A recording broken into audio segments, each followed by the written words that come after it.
वंचित बहुजन आघाडीच्या मुंबईतल्या कार्यालय पाडकाम प्रकरणी कुर्ल्यामध्ये रास्ता रोको सुरू करण्यात आलाय। वंचितचे कार्यकर्ते इतके आक्रमक झाले की त्यांनी महापालिकेचं मुख्यद्वारही तोडण्याचा प्रयत्न केला। कुर्ला रेल्वे स्थानकाकडे जाणारा रस्ता रोखून धरला। पोलीस आणि कार्यकर्त्यांमध्ये धक्काबुक्की झाली। काही कार्यकर्ते यामध्ये जखमी झाले। जोपर्यंत महानगरपालिका पुन्हा एकदा कार्यालय उभं करून देत नाही तोपर्यंत वंचित बहुजन आघाडी शांत राहणार नाही असा इशाराही देण्यात आलाय।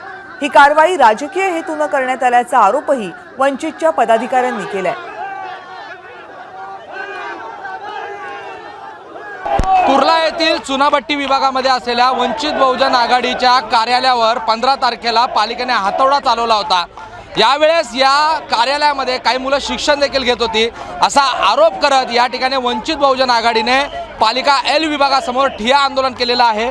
काही वेळापूर्वी इथेच बाजूला असलेला जो रेल्वे स्थानकाला जाणारा रस्ता आहे तो देखील अडवला गेलेला आहे आणि आता देखील पालिका एल विभाग कार्यालयासमोर हे आंदोलन सुरू आहे। काही वेळापूर्वी झालेल्या धक्काबुक्कीमध्ये काही वंचितचे महिला आहेत त्या देखील जखमी झालेल्या आपण पाहू शकतो। महानगरपालिकेने इल्लीगल पद्धतीने त्याचं ते डिमोलेशन केलेलं आहे, तर या गोष्टीचा सर्वात आधी आम्ही जाहीर निषेध करतो आणि ते कार्यालय व्यवस्थित पद्धतीने बांधून दिलं पाहिजे ही आमची प्रमुख मागणी होती। आणि या मागणीसाठी जेव्हा आम्ही आज इथे रस्त्यावरती उतरलो होतो तर त्यावेळेला आमच्या महिला पदाधिकाऱ्यांना इथल्या पोलीस प्रशासनाने पुरुष पोलीस प्रशासनाने मारहाण करण्याचं काम केलेलं आहे।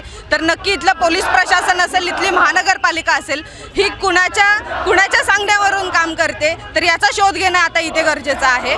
वंचितच्याच कार्यालयावरती हातोडा का? बाजूला जे सत्ताधाऱ्यांचे ऑफिस आहेत, जे फुटपाथवरती त्यांची अनलिगली दुकानं आहेत, आस्थापना आहेत, त्यांना यांचं परमिशन आहे। फक्त वंचितच्याच ऑफिसला परमिशन नाही। जिथं कायद्याने प्रश्न सोडवले जातात ते ऑफिस तोडायचं आणि जिथं अनलिगली बेकायदेशीर आहे ते अजून पण तिथं तसंच आहे, ते पण तुटलं पाहिजे। नाही तर आमचा होतं तसं बांधून द्या, नाहीतर त्या प्रशांत गवळीला निलंबित करा, याचा शोक्ष मोक्ष लावा, हीच आमची मागणी असणार आहे। प्रशांत बडे, एबीपी माझा, मुंबई।